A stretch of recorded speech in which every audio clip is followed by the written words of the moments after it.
Hello friends, कैसे हो आप सब। पढ़ाई कैसी चल रही है। गुड मॉर्निंग सभी को। सब लोग जुड़ जाइए। और आज है 22 जनवरी, तो आज के हम लोग जो भी चर्चित मुद्दे हैं उन सबको देखेंगे।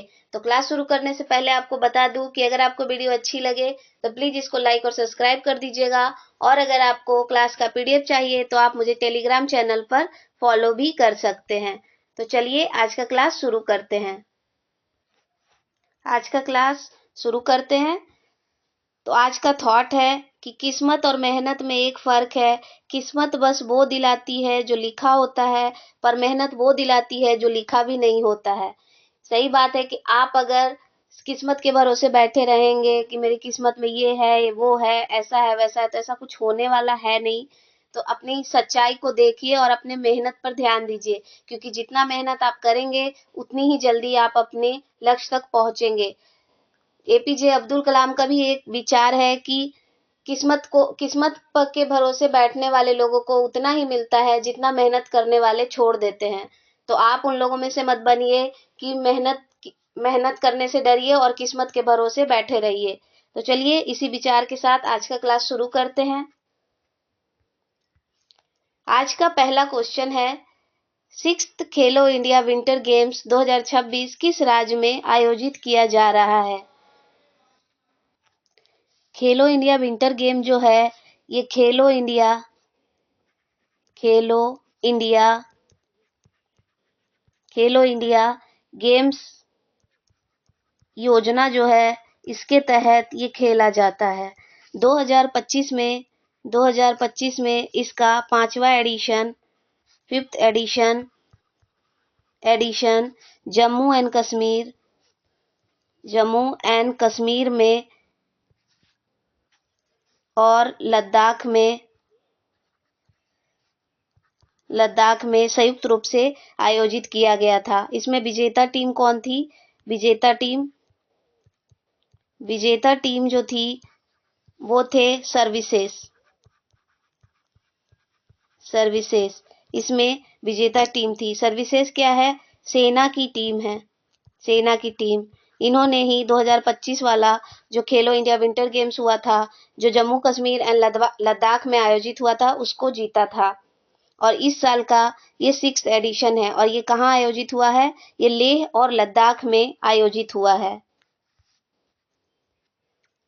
और इसका 2026 में छठा एडिशन है।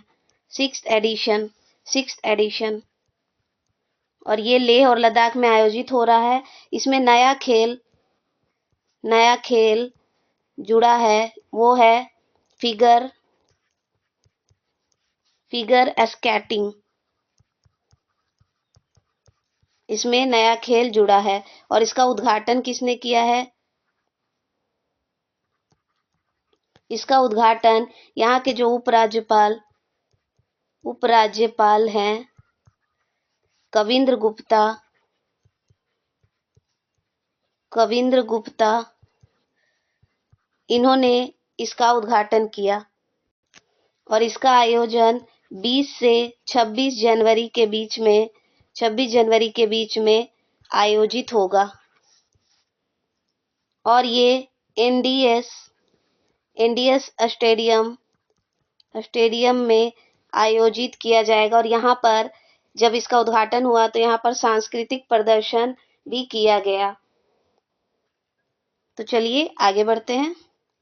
नेक्स्ट क्वेश्चन है, ग्लोबल साउथ में आयोजित होने वाला पहला वैश्विक एआई शिखर सम्मेलन इंडिया एआई इम्पैक्ट समिट 2026 कहाँ आयोजित होगा। तो ये नई दिल्ली के भारत मंडपम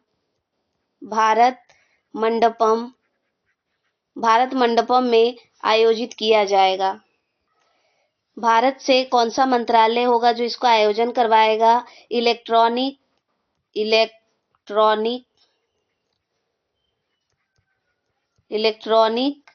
एंड सूचना मंत्रालय जो है ये इसका आयोजन करवाएगा। ये कब आयोजित होगा। 19 से 20 फरवरी के बीच में ये आयोजित किया जाएगा। भारत मंडपम नई दिल्ली में। इसका उद्देश्य क्या है? उद्देश्य है एआई के सुरक्षित सुरक्षित सुरक्षित समावेशी और मानवीय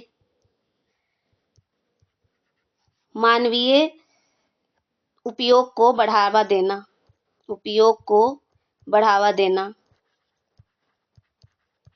देना इसका उद्देश्य है। इसमें 100 देशों से वहाँ के राष्ट्राध्यक्ष और लोग शामिल होंगे। 100 देश इसमें शामिल होंगे। 100 देशों के राष्ट्राध्यक्ष शामिल होंगे। इसका मुख्य विषय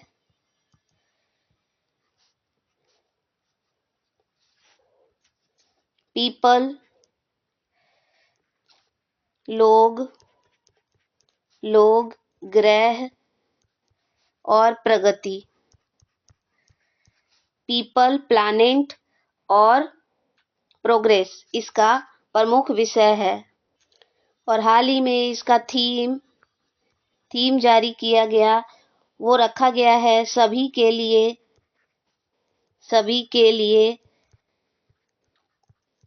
कल्याण,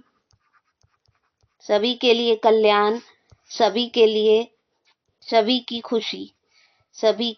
खुशी इसका अभी थीम रखा गया है। यह इसका चौथा एडिशन है, 4th समिट एडिशन। इससे पहले जो पहला था वो 2023 में यूके यानी कि ब्रिटेन में आयोजित हुआ था। पहला वाला फर्स्ट एडिशन जो था 2024 में ये दक्षिण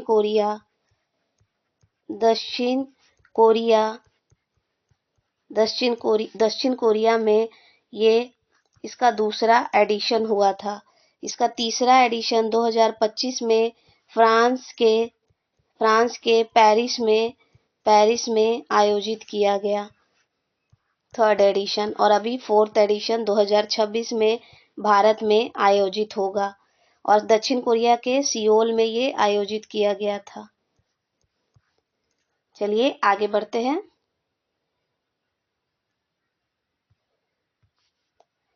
एशिया मैन्युफैक्चरिंग इंडेक्स 2026 में भारत की रैंक क्या है? तो भारत की रैंक 6th है एशिया मैन्युफैक्चरिंग इंडेक्स में। इस इंडेक्स में पहले नंबर पे चीन है, दूसरे पे मलेशिया है। मलेशिया इसके दूसरे नंबर पर है, दूसरे रैंक पे। और ये 2025-26 का डेटा जारी किया गया है। 2025-26 का डेटा जारी किया गया है। इसको जारी कौन करता है? डेजान एंड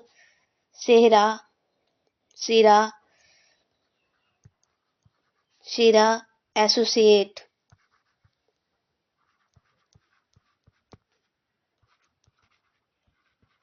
इसके द्वारा ये हांगकांग की कंपनी है या ऑर्गेनाइजेशन है, वहां से इसको जारी किया जाता है इसका डेटा।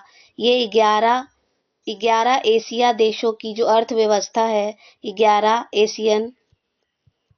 एशियन देशों की जो अर्थव्यवस्था है उसका आकलन करता है। और इसमें भारत 6ठे नंबर पे है। और इसमें लास्ट में कौन है? लास्ट में अफगानिस्तान है।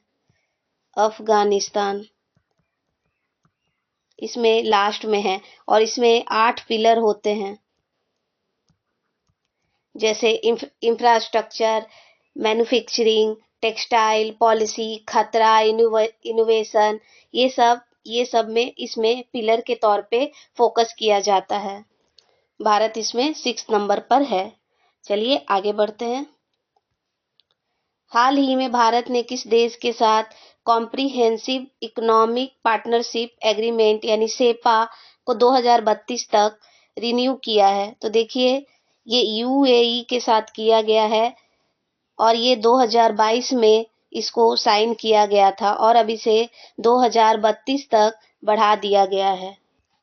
यूएई के जो राष्ट्रपति हैं वो यहाँ पर यात्रा पर आए थे, भारत की यात्रा पे आए थे। यहाँ के राष्ट्रपति कौन है? शेख बिन जायद अल नाहयान, ये यहाँ के राष्ट्रपति हैं। ये भारत की यात्रा पे थे, भारत की यात्रा पर आए थे और मोदी जी के साथ इनकी मुलाकात हुई। उसके बाद इन दोनों ने इस सेपा जो 2022 में साइन हुआ था, 2022 में साइन हुआ था, उसको अब 2032 तक रिन्यू कर दिया गया है। यानी कि अब व्यापार को बढ़ाया जाएगा, व्यापार को डबल किया जाएगा। व्यापार को डबल करने के लिए 2025 में 100 बिलियन डॉलर से भी ज़्यादा भारत का यूएई के साथ व्यापार रहा है। और अब एलपीजी, कच्चा तेल, ये सब का जो व्यापार है उसको डबल करने के लिए ये इसको रिन्यू किया गया है। और यहाँ के जो राष्ट्रपति हैं वो 3 घंटे के लिए मात्र दिल्ली में आए थे यात्रा पर और वहीं पर भारत के प्रधानमंत्री इनके साथ मिलके वार्ता हुआ इन दोनों के बीच। नेक्स्ट क्वेश्चन, अजंता एलोरा अंतर्राष्ट्रीय फिल्म महोत्सव 2026 में किन्हें पद्मपाणि पुरस्कार से सम्मानित किया गया? तो ये इलैया राजाराम को दिया गया है 2026 वाला एडिशन और 2025 में इनको दिया गया था, साईं परांजपे को 2025 में ये अवार्ड इनको दिया गया था, लेकिन 2026 में इलैया राजा को ये दिया गया है। इसका आयोजन महाराष्ट्र में होता है, महाराष्ट्र में इसको आयोजित किया गया, महाराष्ट्र में इसका आयोजन हुआ। और ये शुरू कब हुआ था? ये शुरू हुआ था 2014 से इसकी शुरुआत हुई और ये फिल्म के क्षेत्र में ये अवार्ड दिया जाता है। और इसमें प्राइज कितनी दी जाती है? तो 2 लाख इसमें प्राइज दिया जाता है। 2025 में साईं परांजपे को ये अवार्ड दिया गया था। मोदी जी ने किस राज्य में काजीरंगा एलिवेटेड कॉरिडोर परियोजना का भूमि पूजन किया है? तो देखिए, काजीरंगा जो है ये असम में स्थित है, काजीरंगा नेशनल पार्क। तो यहाँ पर अभी एक कॉरिडोर बनाने के लिए मोदी जी वहाँ गए थे और वहाँ भूमि पूजन में शामिल हुए थे। ये क्यों बनाया जा रहा है? मानव और पशुओं का जो टकराव हो जाता है, कॉन्फ्लिक्ट हो जाता है, यानी कि पशु क्या करते हैं, कभी कभी वो रोड पे या कहीं ऐसी एरिया पे रहते हैं जहां उनका मानवों के साथ टकराव हो जाता है। तो इसे रोकने के लिए कॉरिडोर बनाया जाएगा ताकि जानवर यहाँ से अपने एरिया में घूम फिर सके। तो इसीलिए इसको बनाया जा रहा है और ये NH 715 पर इसको बनाया जाएगा और इसकी लंबाई कितनी होगी? 34.5 किलोमीटर इस कॉरिडोर की लंबाई होगी। यहीं पास में नुमालीगढ़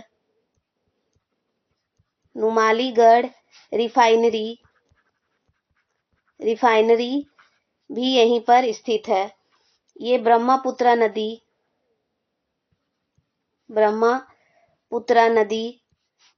नदी के पास ही है। स्थान कहाँ पर है असम में जहाँ पर ये बनाया जा रहा है? वो है कालियाबोर। यहाँ पर ये जगह है, यहीं पर इसको स्थापित किया जाएगा। काजीरंगा की बात करें, काजीरंगा काजीरंगा नेशनल पार्क की बात करें, नेशनल पार्क की बात करें तो ये यूनेस्को की यूनेस्को यूनेस्को की विश्व धरोहर विश्व धरोहर विश्व धरोहर स्थल भी है। यहाँ पर एक सींग वाले एक सींग वाले एक सींग वाले गेंडे पाए जाते हैं। गेंडे पाए जाते हैं। ये नेशनल पार्क कब बना था? 1905 में ये नेशनल पार्क बना और इसको 1985 में यूनेस्को के जो विश्व धरोहर है उसमें ये शामिल हुआ। एक सींग वाले जो गेंडे हैं ये आईयूसीएन में किस में आते हैं? आईयूसीएन के ये वनरेबल लिस्ट में ये शामिल हैं। और असम में ही काजीरंगा, मानस ये सब नेशनल पार्क भी स्थित हैं। आईएनएस सुदर्शनी 10 महीने की लोकायान 26 अभियान के तहत कितने देशों की यात्रा करेगी? तो ये अभी 13 देशों की यात्रा करेगी और 13 देशों के 18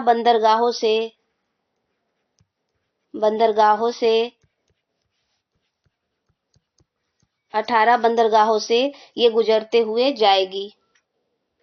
इसके द्वारा 22,000 नॉटिकल माइल की दूरी को कवर किया जाएगा।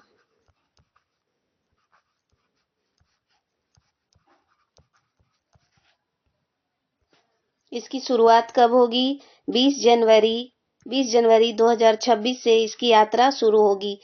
इसका मतलब यही होता है, लोकायान मतलब कि जो अभी नए जो नेवी में शामिल हुए उन सबको अनुभव देने के लिए ये एक यात्रा शुरू की जाती है, ताकि उनको ये अनुभव हो कि कैसे देशों में जाना है, बंदरगाह पे कैसे रुकना है, ठहरना है, कैसे इसके कार्य को संचालन किया जाता है। यही सब अनुभव देने के लिए इसे चलाया जाता है। पिछले साल भी ये चलाया गया था आईएनएस तारनी के द्वारा। उस टाइम पे भी ये नाविक परिक्रमा यानी कि कई देशों की यात्रा पर गए थे सब लोग। इसको कोची केरला से इसको कोच्चि से समीर सक्सेना जो 22 एडमिरल हैं उन्होंने झंडा दिखा के इसको रवाना किया 20 जनवरी को कोच्चि केरल से। आईएनएस तारनी की बात करें, आईएनएस सुदर्शनी की बात करें, सुदर्शनी की बात करें तो ये गोवा शिपयार्ड ने इसको बनाया है। और इसका कार्य क्या होता है? इसका कार्य है ट्रेनिंग पर्पज से इसको यूज किया जाता है। ट्रेनिंग पर्पज से इसको यूज किया जाता है।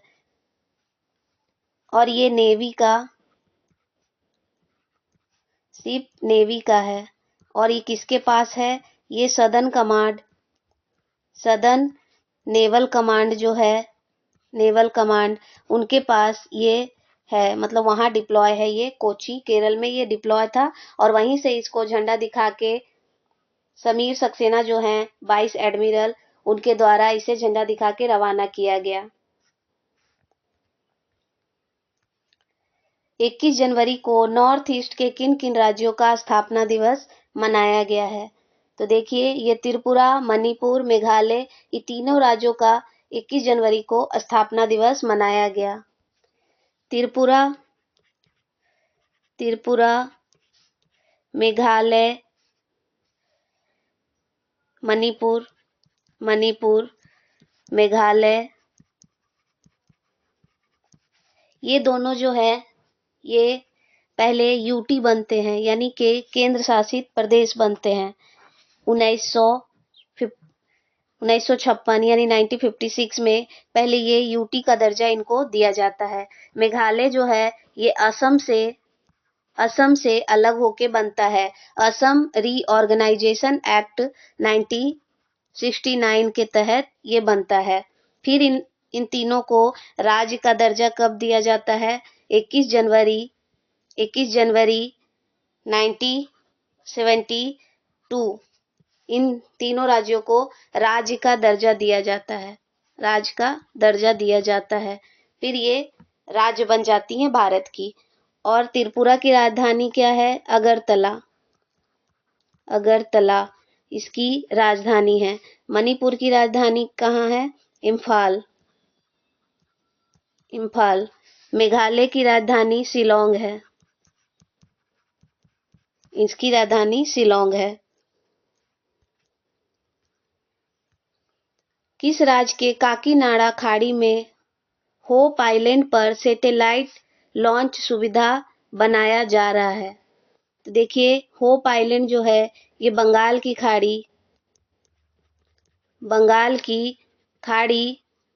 खाड़ी में स्थित है।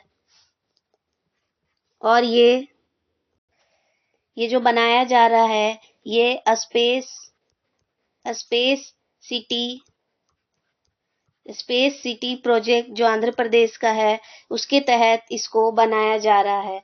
और इसको लॉन्च किसने किया है? तो इसका जो उद्घाटन है या घोषणा है वो यहाँ के सीएम मुख्यमंत्री चंद्रबाबू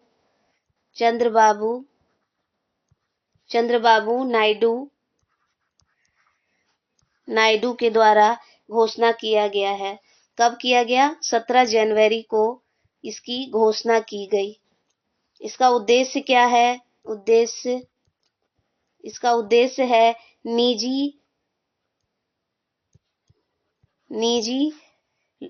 निजी लॉन्च जो प्रदाताएं जो हैं, यानी कि प्राइवेट जो कंपनियां हैं,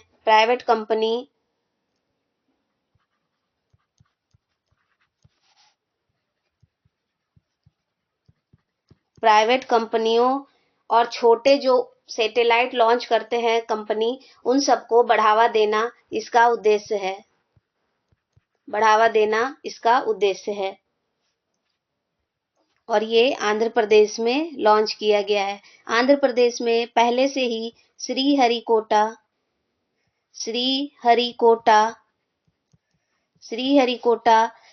पहले से ही इसरो का एक लॉन्चिंग पैड यहाँ पर है, जिसको सतीश धवन स्पेस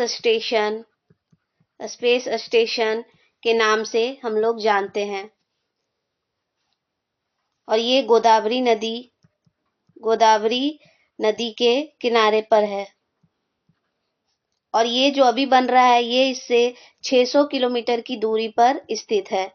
जो अभी ये सैटेलाइट लॉन्च सुविधा बन रहा है ये जो श्रीहरिकोटा है इससे 600 किलोमीटर की दूरी पर स्थित है।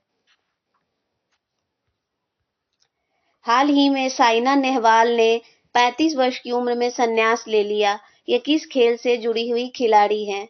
तो ये बैडमिंटन खेल से जुड़ी हुई खिलाड़ी हैं।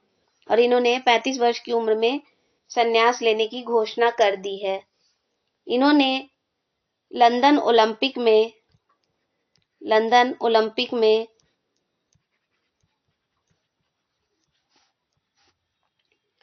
बैडमिंटन के खेल में मेडल जीता था, जो भारत का पहला बैडमिंटन खेल में कोई मेडल था। और इन्होंने कौन सा मेडल जीता था? ब्रॉन्ज। 2022 के इस ओलंपिक में इन्होंने ब्रॉन्ज मेडल जीता था। इनका जो आखिरी मैच जो इन्होंने खेला था वो 2023 में खेला था। इन्होंने रिटायरमेंट क्यों लिया है? क्योंकि इनके जो पैर में घुटने के पास वाला में वहां पर इंजरी हो गई है, उससे ये अभी तक उबर नहीं पाई है, इसीलिए इन्होंने संन्यास की घोषणा कर दी है। और ये आखिरी मैच इन्होंने खेला था 2023 में। और इनको कॉमनवेल्थ का जो गेम हुआ था कॉमनवेल्थ गेम्स 2018, उसमें इन्होंने गोल्ड मेडल जीता था। इनको कुछ अवार्ड भी मिले हैं, जैसे अवार्ड खेल रत्न अवार्ड जो 2010 में इनको दिया गया। पद्मश्री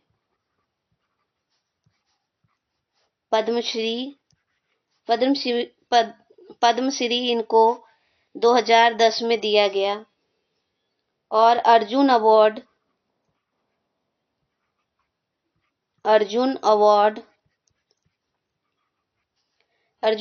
इनको 2009 में दिया गया। तो ये इनके कुछ अवार्ड है जो याद रखिएगा। हो सकता है कि इन्होंने रिटायरमेंट की घोषणा की तो एग्जाम्स में इनके अवार्ड से कोई क्वेश्चन बन जाए। भारत का फर्स्ट राज्य कौन बना है जो एग्री यूनिवर्सिटी इन ब्रिक्स नेटवर्क में शामिल हुआ है?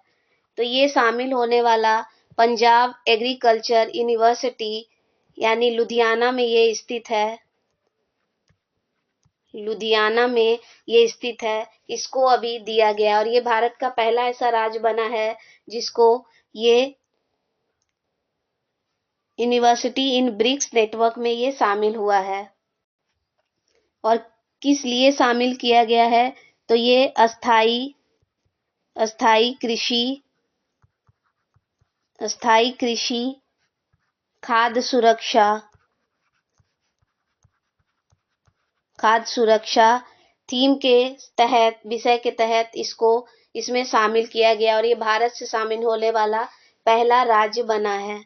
और इसका कार्य क्या है? ये जो ब्रिक्स नेटवर्क है इसका कार्य क्या है? इसका कार्य है सदस्य देश जो हैं उनके बीच शिक्षा, कृषि से जुड़ा हुआ शिक्षा, नवाचार यानी कि इनोवेशन को बढ़ावा देना, रिसर्च इन सब को बढ़ावा देना इसका कार्य है। इसको बनाया क्यों गया है? इसको बनाया इसलिए गया है ताकि यह शैक्षिक सहयोग और संयुक्त अनुसंधान यानी रिसर्च के लिए इसको बनाया गया।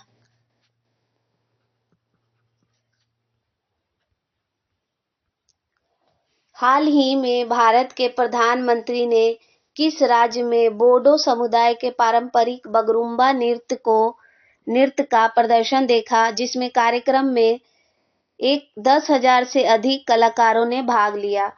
तो देखिए, अभी मैंने आपको बताया कि असम में एक कॉरिडोर बन रहा है, उसका भूमि पूजन करने के लिए मोदी जी वहां गए थे। तो उसी समय पर ये पारंपरिक जो नृत्य है असम का, वहीं पर इन्होंने उसका प्रदर्शन देखा और उसमें 10,000 कलाकारों ने परफॉर्म किया। और ये कहाँ हुआ? ये गुवाहाटी में हुआ। गुवाहाटी में इसका आयोजन किया गया। एक कार्यक्रम हो रहा था, यहीं पर इसका आयोजन किया गया बोडो समुदाय के द्वारा। पश्चिम बंगाल में किस नदी पर क्लीन गंगा मिशन के तहत ड्रोन सर्वेक्षण का आयोजन किया गया? तो ये हुगली नदी पर ड्रोन से, मतलब कि जो भी नदी में गंदगी फैल रही है उन सब पर नजर रखने के लिए एक ड्रोन सर्वे किया गया। इसका उद्देश्य क्या है? इसका उद्देश्य है नदी में मिल रहे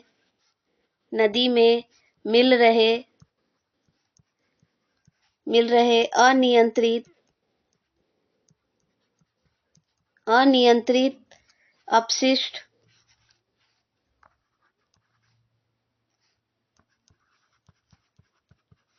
अपशिष्ट जल की पहचान करना, यानी कि जो नदियों में गंदी नालियों की पानी को जो छोड़ दिया जाता है, जिससे नदियां काफी प्रदूषित हो रही है, उसकी पहचान के लिए इसको किया गया है, यानी ड्रोन सर्वे को आयोजित किया गया।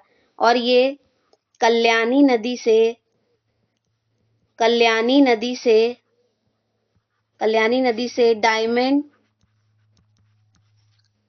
डायमंड हार्बर तक इसको 120 किलोमीटर के पूरे क्षेत्र में इसको किया गया ड्रोन सर्वे को। और हुगली नदी की सहायक नदियां कौन कौन सी हैं? तो वो हैं अजय, दामोदर,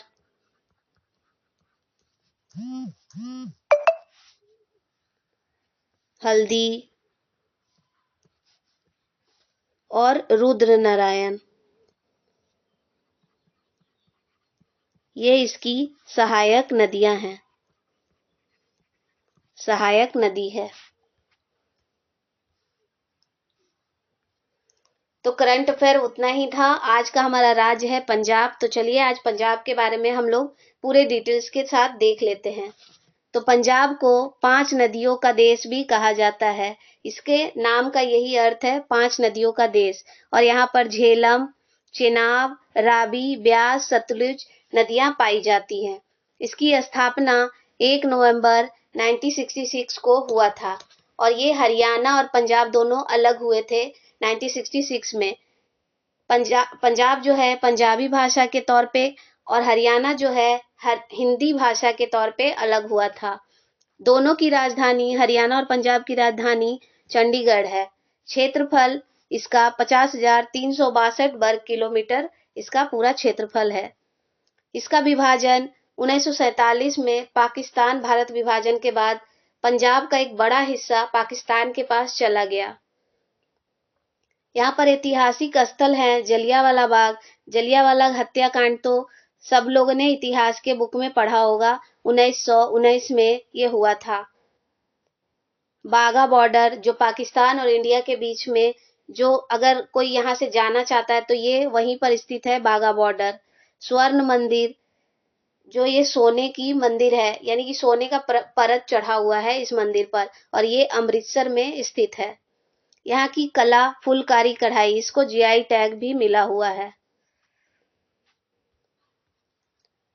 यहाँ पे 22 जिले हैं, 5 इसके प्रभाग हैं। इसके पड़ोसी राज्यों में है, पहले इसमें पश्चिम में पाकिस्तान के साथ इसका बॉर्डर लगता है। उत्तर में, उत्तर की तरफ यानी ऊपर की तरफ जम्मू कश्मीर से इसका बॉर्डर सटा हुआ है। उत्तर पूर्व में हिमाचल प्रदेश और पूरब में हरियाणा और दक्षिण में राजस्थान से इसका बॉर्डर लगता है। इसके विधानसभा की सीट 117 है, लोकसभा सीट 13, राज्यसभा 7 सीटें हैं। यहाँ के वर्तमान मुख्यमंत्री भगवत मान है। यहाँ के राज्यपाल गुलाब चंद्र कटारिया। लोक नृत्य यहाँ पुरुषों के लिए अलग है, जैसे कि भांगड़ा, झूमर, लुंगड़ी, धमाल, ये सब पुरुषों के लिए लोक नृत्य है। और महिलाओं के लिए गिद्धा, किकली, जागो, सम्मी, ये सब महिलाओं के लिए लोक नृत्य है।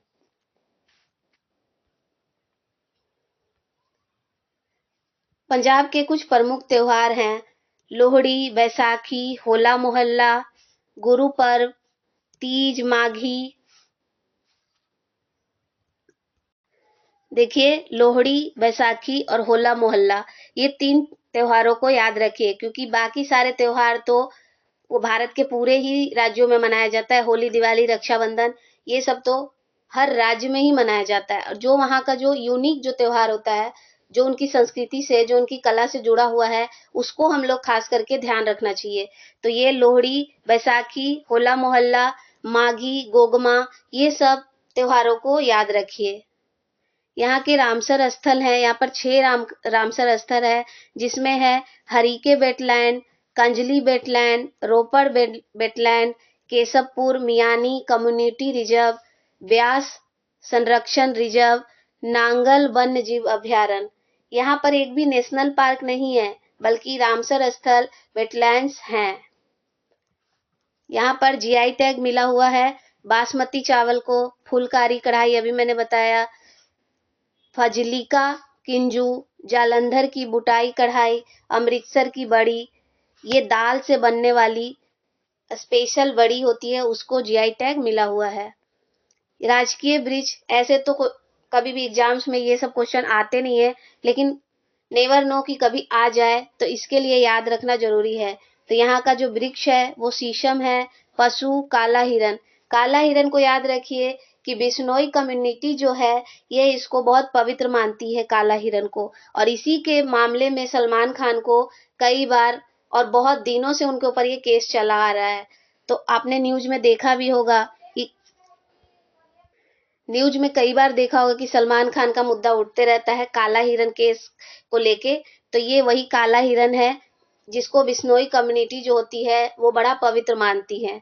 यहाँ की राजकीय पक्षी है बाज, राजकीय फूल है ग्लेडियोलस, राजकीय नृत्य है भांगड़ा, राजकीय जलीय जलीय स्तनपायी जो है सिंधु नदी डॉल्फिन है। तो डॉल्फिन जो है, गंगा नदी वाला जो गैंगटिक डॉल्फिन है, वो तो भारत की भी जलीय पशु मानी जाती है। जलपाई जो स्तनपायी होती है उसको माना जाता है। और 2009 से भारत की वो जलीय जीव जो है गैंगटिक डॉल्फिन को मान्यता दिया गया है भारत में भी। और ये पंजाब में सिंधु नदी डॉल्फिन जो है उनको माना जाता है। Thank you for watching. Follow me on Telegram current affairs by Neha. Class यहीं तक, फिर मिलेंगे अगले क्लास में। पढ़ाई करते रहिए, बढ़ते रहिए, फिर मिलेंगे अगले क्लास में। बाय सभी को।